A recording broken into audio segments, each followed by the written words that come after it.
ሰላም ውድ ቻናላችን ቤተሰቦች እንደምን አላችሁ? ዛሬ ደግሞ በተለያዩ መረጃዎች ወደ እናንተ መጥተናል። ለቻናላችን አዲስ ስለሆናችሁ ሰብስክራይብ በማድረግ ቤተሰብ እንድትሆኑ እየጋበዝን ላይክ፣ ሼር በማድረግ አሁንም ከኛ ጋር አብራችሁ እንድትቆዩ እንጋብዛለን። መልካም ቆይታ ይሆንልን። የፍቺ መበራከትን ለመግታት የቅድመ ጋብቻ ስልጠና ሰርቲፊኬት ግዴታ ሊደረግ መሆኑ ተሰማ። በኢትዮጵያ በተለይም በአዲስ አበባ ከተማ የፍቺ መጠን በከፍተኛ ሁኔታ መጨመሩ ተከትሎ መንግስት አዲስና ጠንከር ያለ መመሪያ ተግባራዊ ለማድረግ ማቀዱ ተሰምቷል። የሴቶችና ማህበራዊ ጉዳይ ሚኒስቴር እንዳስታወቀው ከሚቀጥሉት ዓመት ጀምሮ ማንኛውም ጥንድ ወደ ትዳር ዓለም ከመግባቱ በፊት የቅድመ ጋብቻ ስልጠና መውሰድና የማረጋገጫ ምስክር ወረቀት ወይም ሰርተፊኬት ማቅረብ ግዴታ ይሆንበታል ተብሏል። የውሳኔው መነሻዎችና ዋና ዋና ነጥቦችም የፍቺ ቁጥር መጨመር። የአዲስ አበባ ከተማ ሲቪል ምዝገባና የነዋሪዎች አገልግሎት ኤጀንሲ መረጃ እንደሚያመለክተው የፍቺ መጠን ካለፉት ዓመታት አንጻር በ54 በመቶ ጭማሪ አሳይቷል። ይህ አሃዝ የቤተሰብ መፍረስ ለሀገር ስጋት እየሆነ መምጣቱን ማሳያ ነው ተብሏል። ከዚህ በተጨማሪ የግንዛቤ እጥረት ሚኒስቴሩ ለፍቺ ዋነኛ መንስኤ ብሎ የለያቸው ተጋቢዎች ስለ ትዳር ኃላፊነት፣ ስለ አብሮ መኖር፣ የውሳኔ መነሻዎችና ዋና ዋና ነጥቦች። አንደኛ፣ የፍቺ ቁጥር መጨመር። የአዲስ አበባ ከተማ ሲቪል ምዝገባና የነዋሪዎች አገልግሎት ኤጀንሲ መረጃ እንደሚያመለክተው የፍቺ መጠን ካለፉት ዓመታት አንጻር በ54 በመቶ ጭማሪን አሳይቷል። ይህ አሃዝ የቤተሰብ መፍረስ ለሀገር ስጋት እየሆነ መምጣቱ ያሳያል። በሁለተኛ ደረጃ የግንዛቤ እጥረት ሚኒስቴሩ ለፍቺ ዋነኛ መንስኤ ብሎ የለያቸው ተጋቢዎች ስለ ትዳር ኃላፊነት፣ ስለ አብሮ መኖር ጥበብ እና ስለ ግጭት አፈታት ያላቸው ግንዛቤ አነስተኛ መሆኑን በጥናት ለይቻለሁ ብሏል። የአፈጻጸም ሂደት የሴቶችና ማህበራዊ ጉዳይ ሚኒስቴር ዋና ስራ አስፈጻሚ አቶ ተስፋዬ ሮበሌ እንደገለጹት ስልጠናውን ለመስጠት የሚያስችሉ የማንዋል ዝግጅቶች ተጠናቀዋል። ስራውም ውጤታማ እንዲሆን ከሀገር ሽማግሌዎች፣ ከሃይማኖት ተቋማትና ከሌሎችም ጋር በቅንጅት እንደሚሰራ ሲሉ አስታውቀዋል። በቀጣይ የውይይት መፍትሄ ይህ መመሪያ በህብረተሰቡ ዘንድ ሁለት አይነት አመለካከቶችን ሊያስነሳ እንደሚችል በመረጃዎቹ ተጠቅሷል። የመጀመሪያው እንደ መፍትሄ የሚያዩት ትዳር ዝግጅት ያስፈልገዋል፣ ብዙዎች በስሜት ገብተው በጸብ ስለሚወጡ ስልጠናው መረጋጋትና መቻቻልን ይፈጥራል የሚሉ እንዳሉ ሁሉ ሌሎች ደግሞ እንደ ግል ነፃነት ገደብ የሚያዩት ትዳር የግል መግለጫ እንጂ በመንግስት ሰርቲፊኬትና ስልጠና የሚወሰን መሆን የለበትም ሲሉ ተናግረዋል። ፍቺን የሚያመጡት እንደ ኢኮኖሚ ያሉ መሰረታዊ ችግሮች እንጂ የግንዛቤ እጥረት ብቻ አይደለም የሚሉ ወገኖች እየተበራከቱ ናቸው። የእርሱ አስተያየት ምንድን ነው? ስልጠና መውሰድ ብቻውን ትዳርን ዘላቂ ሊያደርገው ይችላልን? ወይስ የፍቺን መንስኤዎች በሌላ መንገድ መፈተሽ ያስፈልጋል? ይህ ከእናንተ የምንጠብቀው ኮሜንት ነው። በጉዳዩ ዙሪያ ተጨማሪ መረጃዎችን እየተከታተልን በቀጣይ የምናቀርብ ይሆናል።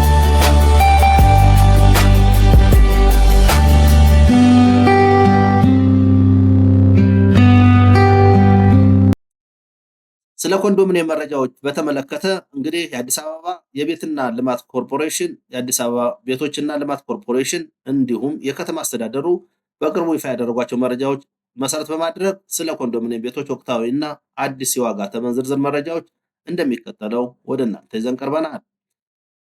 በአሁኑ ወቅት የአዲስ አበባ ከተማ አስተዳደር ትኩረት አድርጎ እየሰራባቸው ያሉ ዋና ዋና ነጥቦቹ የ20/80 እና 40/60 ውህደት ሲሆን ይሄም ቀደም ሲል የነበሩት የ20/80 እና የ40/60 የቤት ልማት ፕሮግራሞች አሁን ላይ በአንድ የቤት ልማት ኮርፖሬሽን ስር እንዲጠቃለሉ ተደርጓል። የግንባታ ማጠናቀቂያን በተመለከተ ባለፉት ዓመታት ተጀምረው ያልተጠናቀቁ ቤቶችን በተለይም የ14ኛው ዙር የ20/80 እና የነባር 40/60 ቤቶች ለማጠናቀቅ ከፍተኛ በጀት ተመድቦ ርክክብ እየተከናወነ ይገኛል ተብሏል። የመሰረተ ልማት ዝርጋታን በተመለከተ ቤቶቹ ተገንብተው ቢጠናቀቁም የመብራት፣ የውሃ፣ የፍሳሽ ማስወገጃ መስመሮች ባለመሟላታቸው ምክንያት የነበረውን መዘግየት ለመፍታት የቅንጅት ስራዎች እየተሰሩ መሆኑን ተነግረዋል። ቀጣይ ዕጣ ፈንታ ምን ይመስላል ወይም በቀጣይ የኮንዶሚኒየም ዕጣ መቼ ይወጣል የሚሉትን ብዙዎች ጥያቄ የተነሳ ሲሆን አስተዳደሩ ግንባታቸው ከ80% በላይ የደረሱ ቤቶችን በቅርቡ ዕጣ ለማውጣት ዝግጅት እያደረገ መሆኑን በተደጋጋሚ ገልጿል። ይህ በእንዲህ እንዳለ አዲሱ የቤት ዋጋ ተመን እንደየሳይቱ ሊለያይ እንደሚችል ተነግሯል። የግንባታ ግብዓቶች ዋጋ በከፍተኛ ሁኔታ መጨመሩን ተከትሎ መንግስት የቤቶችን ዋጋ ዳግም ከልሷል። አዲሱ ተመን እንደየቤቱ ስፋትና አይነት የሚከተለውን ይመስላል ተብሏል። ዋጋቸው ከፍ ያለ ነው ተብሏል። ባለ 1 መኝታ ከ1.2 ሚሊዮን እስከ 1.8 ሚሊዮን ብር፣ ባለ 2 መኝታ ከ2 ሚሊዮን እስከ 2.8 ሚሊዮን ብር፣ ባለ 3 መኝታ ከ3 ሚሊዮን ብር በላይ እንደሚሆኑ ይገመታል። በዚህ የቤቶች ልማት ኮርፖሬሽን መሰረት አዳዲስ መመሪያዎችና ለውጦች መኖራቸውን የጠቀሱት ሲሆን የመጀመሪያው የቁጠባ መጠን ማደግ ነው። እጣ ውስጥ ለመግባት ተመዝጋቢዎች ቢያንስ የቤቱን ጠቅላላ ዋጋ 40% እና ከዚያ በላይ መቆጠብ እንዳለባቸው የሚጠቁሙ መመሪያዎች አሉ። የባንክ ብድር ከኢትዮጵያ ንግድ ባንክ ጋር ባለው ስምምነት መሰረት የቤት ባለዕድለኞች ቀሪውን ክፍያ እስከ 15 እስከ 20 ዓመት በሚደርስ የረጅም ጊዜ ብድር እንዲከፍሉ ይደረጋል።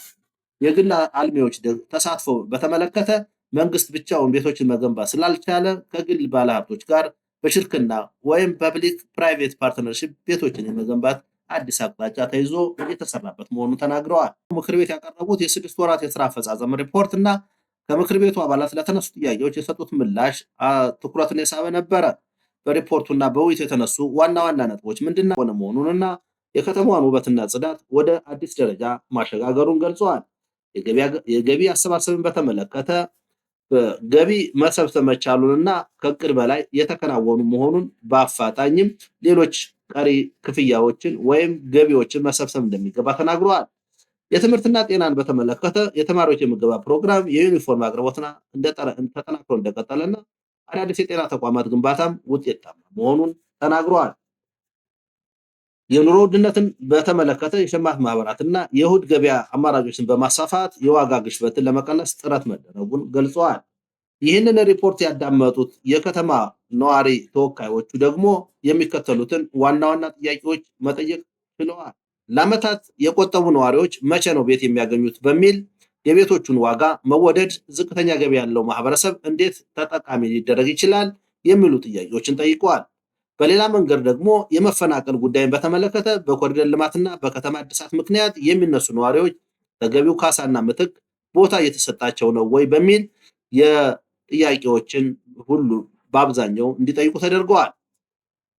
የመሰረተ ልማት ቅንጅትን ማጣት በተመለከተ መንገድ ከተሰራ በኋላ ለውሃ ወይም ለቴሌ ተብሎ መልሶ መቆፈሩ የሀብት ውድመትን እያስከተለ መሆኑን የሀገር ሀብት የህዝብ ሀብት ነውና እዚህ ላይ ምን ሐሳብ አላችሁ? እስካሁንም እየተቀናጁ እንዳልሆነ ብለው ለምክር ቤት አባላት ጥያቄ አንስተዋል። የመልካም አስተዳደር ችግር በየክፍለ ከተማውና ወረዳው ያለው የቢሮክራሲ መዛባትና የሙስና ስጋቶች ተባብሰው ቀጥለዋል።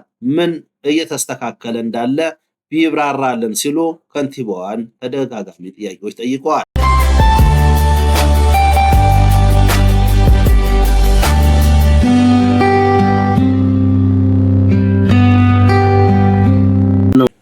አመሰግናለሁ ክብርት አፈ ጉባኤ። ቤቶች ላይ የተነሱ 2 ጥያቄዎች አሉ። ሁለቱንም አጠር አድርጌ ለመመለስ ሞክራለሁ። እንደሚታወቀው የቤት ልማት ላይ ከወትሮ ጊዜ በጣም በተለየ መልኩ በልዩ ትኩረት ከተማ አስተዳደሩ ልዩ ትኩረትን ሰጥቶ ልማቱን እያፋጠነ ያለበት ጊዜ ላይ ነው ያለነው። ስናነጻጽርም ከለውጥ በፊት ከተሰሩ ቤቶች ይልቅ ከለውጥ በኋላ የተሰሩ ቤቶች እጅግ በጣም በርካቶች ናቸው። በአዲስ እይታ በአዲስም ደግሞ አስተሳሰብ ከለውጥ ወዲህ 5 ሞዳሊቲዎችን ከተማ አስተዳደሩ በመቅረጽ ከለውጥ በፊት የተሰሩ 174 ሺህ የሚሆኑ ቤቶችን በማየት እዛ ላይ የነበረውን ፌላሪቲ በሚገባ በመንቀስ ከዛም ትምህርት በመውሰድ ከለውጥ በኋላ በእነዚህ ሞዳሊቲዎች ብቻ ከ380 ሺህ በላይ የሚሆኑ ቤቶችን ለማልማት ተችሏል። ይሄ እንዲህ እንዳለ ከ45 ሺህ በላይ የሚሆኑ ቤቶች ደግሞ ከዚሁ ላይ በበጎ ፈቃደኞች ባለሀብቶችን በማስተባበር የሀገራዊ ግዴታቸውን የግነታዊ ግዴታቸውን ማህበራዊ ኃላፊነታቸውን እንዲወጡ በማድረግ ባልተለመደ እይታ የተሰሩ ለሀገር ባለውለታዎች ደግሞ የተላለፉ ቤቶች ናቸው ማለት ነው።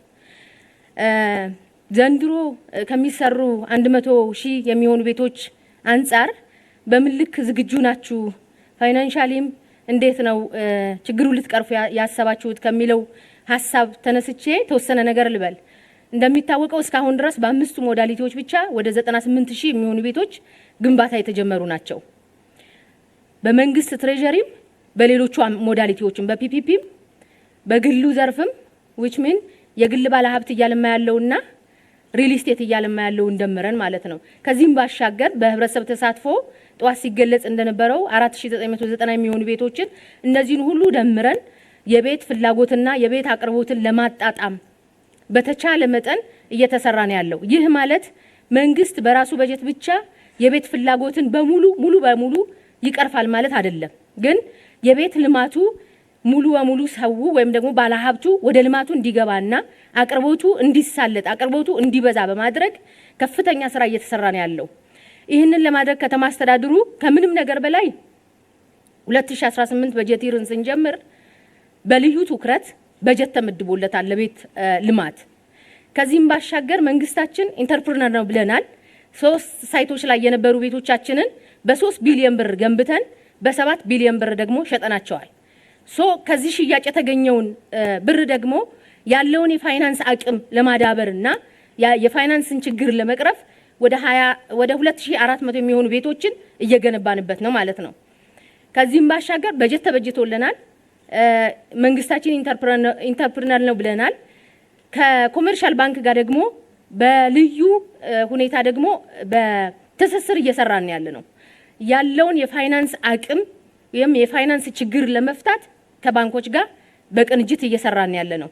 ከዚህም ባሻገር ኮንትራክተሮቻችን ቅድመ ክፍያ ሳይከፈላቸው 24/7 ባልተለመደ አሁን ከተማችን ደግሞ ትሬንድ አድርጋ እያመጣችሁ ባለው አሰራር እየሰሩ ነው ያለው ማለት ነው።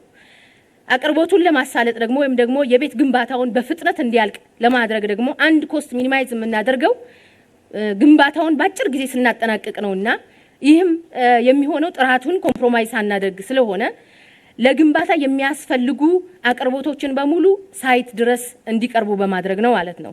ለምሳሌ ብረት፣ ኮንክሪት እነዚህን የመሳሰሉ አቅራቢዎችን ኮሙኒኬት በማድረግ በማግባባት ከነሱ ጋር በመተሳሰር ሳይት ድረስ የተወሰነ ቦታ ሰጥተናቸው እዛው ግንባታ የሚካሄድበት ቦታ ላይ አቅርቦቱን እንዲያሳልጡልን ነው እያደረግን ያለ ነው ማለት ነው። ሌላው ከማህበር ቤቶች አንጻር የተነሳ ነገር ነው። ይህም የመንግስት ሰራተኞች ያው የተከበሩ የምክር ቤቱ አባል እንዳነሱት ከ3 ቀን በፊት የመምህራን ቤት ማስጀመሪያ ፕሮግራም ተካሂዷል። ሌላው የመንግስት ሰራተኛም ደግሞ በተመሳሳይ የጸደቀው ደንብ አንድ ነው። በዛ ደንብ መሰረት ቅድሚያ የሚሰጣቸው ለመምህራን ስለሆነ የመምህራንን ጀመርን እንጂ ሌላው የመንግስት ሰራተኛ ቀጣይነት አለው ማለት ነው። አሁን ግንባር ቀደም ሆነው ያስጀመርናቸው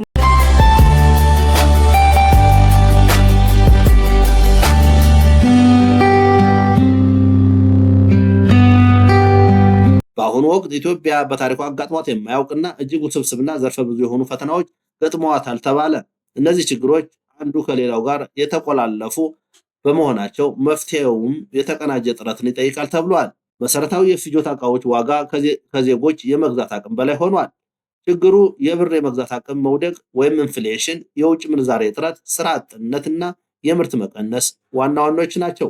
ለዚህ እንደ መፍትሄ እየተሞከረ ያለው ምርታማነትን መጨመር ቢሆንም በተለይ በግብርናው ዘርፍ አርሶ አደሩ ያለምንም ስጋት እንዲያመርት ሰላም ማስፈንና የግብርና ግብዓቶች ማዳበሪያን ጨምሮ በወቅቱ ማቅረብ አንዱ መፍትሄ መሆን ነበረበት። ነገር ግን አሁንም እሱ ችግር ላይ ነው ያለው። ሌላው የገንዘብ ፖሊሲ ማሻሻያ በሚል የዋጋ ግሽበትን ለመቆጣጠር የሚያስችሉ ጥብቅ የፋይናንስ ቁጥጥሮችን ማድረግ እየተቻለ ኢንቨስትመንትን ለመሳብ ተብሎ የተሰራው ስራ አሁንም አስቸጋሪ ችግርን አምጥቷል። የስራ ዕድል የሚፈጥሩ ፋብሪካዎችና የግል ዘርፎች እንዲስፋፉ ምቹ ሁኔታ ይፈጥራል ተብሎ የታሰበው ይህ ሁኔታ ነገር ግን በተገላቢጦች ችግር ሲያባብስ መገኘቱ አሁንም ችግሩን አባብሶታል። ከማህበራዊ ትስስርና መላላትና የፖለቲካ መከፋፈል አንጻር በብሔርና በፖለቲካ አመለካከት ምክንያት የነበረው የቆየ የመቻቻል እሴት አደጋ ላይ ወድቋል ተብሏል። ከተማ ከቅርብ ጊዜ ወዲህ በግብር አወሳሰልና በታክስ ተገዥነት ምክንያት በርካታ የንግድ ድርጅቶች ስራ ለማቆም ወይም ለመቀነስ መገደዳቸው የሚታወቅና አሳሳቢ ጉዳይ ነው። ይህ ችግር በተለይ በመካከለኛውና አነስተኛ ነጋዴዎች ላይ ከባድ ጫና ፈጥሯል። የችግሩ ስፋትና ሊሆኑ የሚችሉ መፍትሄዎችን እንደሚከተሉት ወደ እናንተ ይዘን መተናል። አብራችሁን ቆዩ። አንደኛ፣ የችግሩ ስፋትና ምክንያቶች ምንድናቸው? ምንም እንኳ በመንግስት በኩል በግብር ምክንያት ስራ አቁመዋል ተብሎ በቁጥር የተቀመጠ ይፋዊ ሪፖርት ባይኖርም የንግድ ማህበረሰቡና የተለያዩ ጥናቶች የሚከተሉትን ዋና ዋና ምክንያቶች እያነሱ ነው። አንደኛው የግምት ግብር ደረጃ ሐመርኋ ለሆኑ ነጋዴዎች የሚጣለው ግብር ከዕለታዊ ገቢያቸው ጋር የማይመጣጠን መሆኑ ለዚህ አንዱ ችግር ነው። የሽያጭ መመዝገቢያ ማሽን የማሽኖች መበላሸት፣ የኔትወርክ መቆራረጥና ለጥገና የሚወጣው ከፍተኛ ወጪ ነጋዴዎችን ለቅጣት ዳርጓቸዋል። የመረጃ ክፍተት ብዙ ነጋዴዎች ስለ ታክስ ሕጉ በቂ ግንዛቤ የሌላቸው በመሆኑ ባለማወቅ ለከፍተኛ መቀጫ መጋለጥ አንደኛው ምክንያት ነው። ከዚህ በተጨማሪም ሕጎች በየጊዜው መቀያየርና ለዚህ ግንዛቤ ጊዜ አለመኖሩ በከፍተኛ ደረጃ ነጋዴዎች ከስርዓቱ እንዲወጡ እያደረጋቸው ነው። የኢኮኖሚ መቀዛቀዝ የኑሮ ውድነቱ የህዝቡን የመግዛት አቅም በመቀነሱ ነጋዴዎች ገቢ ባላገኙበት ሁኔታ የድሮውን ግምት ተከትለው እንዲከፍሉ መጠየቃቸው አግባብነት ባለመሆኑ ብዙዎች ስራቸውን እንዲያቋርጡ እያደረጋቸው ነው። አዲስ አበባ ከተማ የማጭበርበሪያ ዘዴዎች ከጊዜ ወደ ጊዜ እየተቀያየሩና ዘመናዊ እየሆኑ መጥተዋል። አብዛኞቹ ማጭበርበሮች የሰዎችን የዋህነት፣ ስግብግብነት ወይም የቴክኖሎጂ እጥረት የሚጠቀሙ ናቸው። የማጭበርበሪያ ዘዴዎችና ጥንቃቄዎቻችን እንደሚከተሉት በዝርዝር እናቀርባለን። አብራችሁን ሁኑ። የባንክና የዲጂታል ክፍያ ማጭበርበሪያ ዘዴዎች፣ ቴሌብር፣ ሞባይል ባንኪንግ የመሳሰሉት። ይህ በአሁኑ ወቅት በስፋት የሚታዩና ብዙዎችን ለከፍተኛ ኪሳራ እየዳረገ ያለ ዘዴ ነው። ይህ ዘዴ አጭበርባሪዎች ከቴሌ ወይም ከባንክ ነው የምንደውለው በሚል አካውንቶ ሊዘጋ ስለሆነ ወይም እድለኛ ስለሆኑ እናስተካክልሎ በማለት የይለፍ ቃል ወይም ፒን ነምበር ወይም ወደ ስልኮ የሚላከውን ምስጢራዊ ቁጥር ኦቲፒ ይጠይቆታል። እንዲያ እያሉ ቁጥር ካገኙ በኋላ በደቂቃዎች ውስጥ አካውንቶን ባዶ ያደርጉታል። በሌላ መንገድ ለዚህ መፍትሄ ሊሆን የሚችለው ባንክ ወይም ኢትዮ ቴሌኮም በፍጹም የይለፍ ቃልዎን በስልክ አይጠቀሙ። ከተጠቀሙም ለሌላ ሰው አሳልፈው አለመስጠት ነው። ምስጢራዊ ቁጥሮን ለማንም ሳይሰጡ ጥሬ ገንዘብ በቴሌብር ሲቀበሉ መልእክቱ ትክክለኛ መሆኑን ሂሳቦ ላይ መጨመሩን በአፕ ወይም በኮከብ 127 ስታር ያረጋግጡ። መንገድ ላይ የተገኙ ወርቅ ወይም ዶላር የቡድን ማጭበርበር ስራዎች ናቸው። ይህ በአዲስ አበባ ጎዳናዎች ላይ ለረጅም ጊዜ የቆየ ቢሆንም አሁንም ሰዎችን እያታለለ ያለ ዘዴ ነው። መንገድ ላይ የተገኘ ወርቅ ወይም ዶላር በማለት የቡድን ማጭበርበር ስራዎች።